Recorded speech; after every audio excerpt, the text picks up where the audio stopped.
Hello, I'm Tom with Composite Designs. Today I want to share with you how we produce this headlight body for a 1-inch scale model train. I'm going to start with the block of wood and move all the way to the finished casting, so follow along.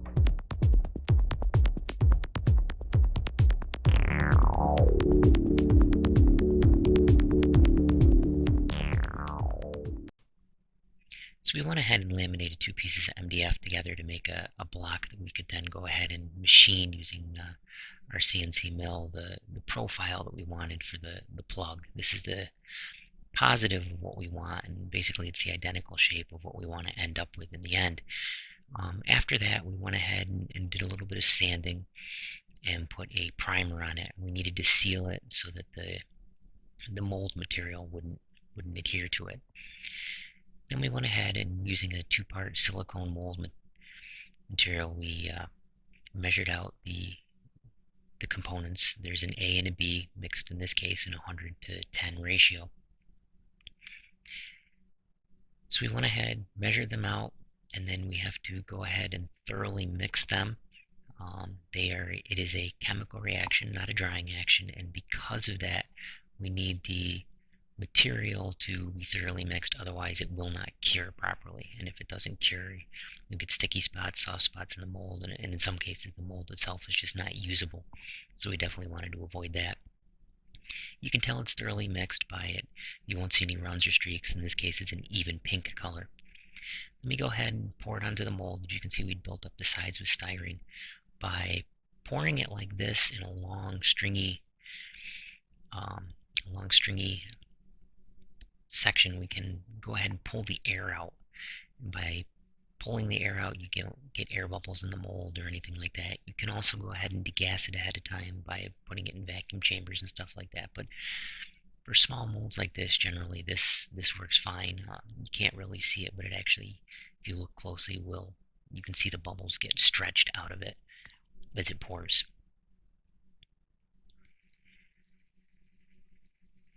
Once we've gone ahead and poured the mold, we turn around and we'll let it dry.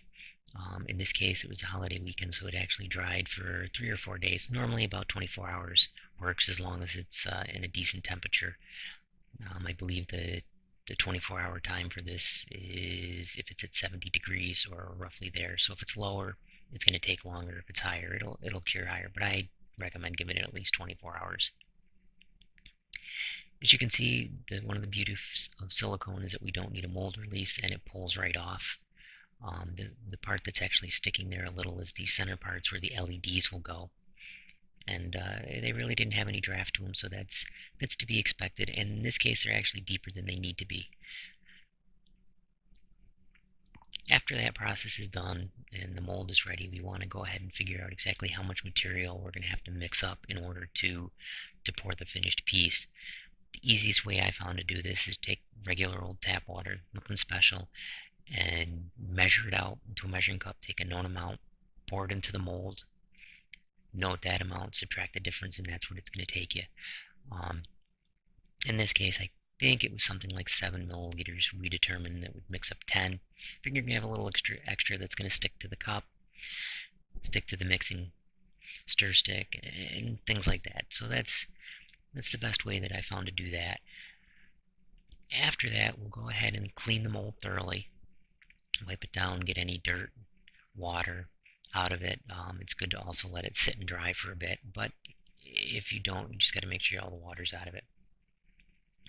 I've also found with these smaller molds, particularly one like this where there's actually a couple of real fine lips in there that are hard to clean, sometimes the first mold piece is basically going to be a throwaway, but what it is going to do is it's going to grab any dirt, dust, whatever, and pull it out of the mold when you pull the first piece. So don't be alarmed at the first one you have to redo because you have dirt on it and stuff like that. While it's not ideal sometimes for a small piece like this, it's not a big deal.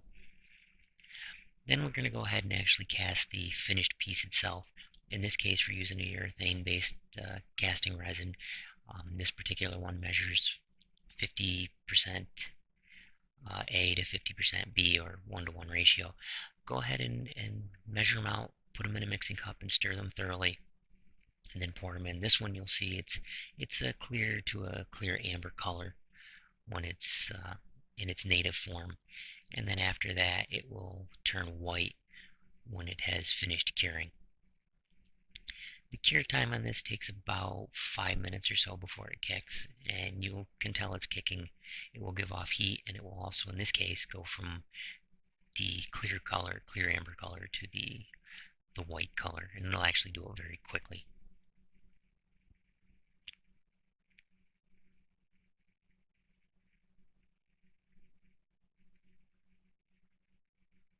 After giving it about 5 to 10 minutes, you can see it's cured, it's kicked, and it's turned to the white color.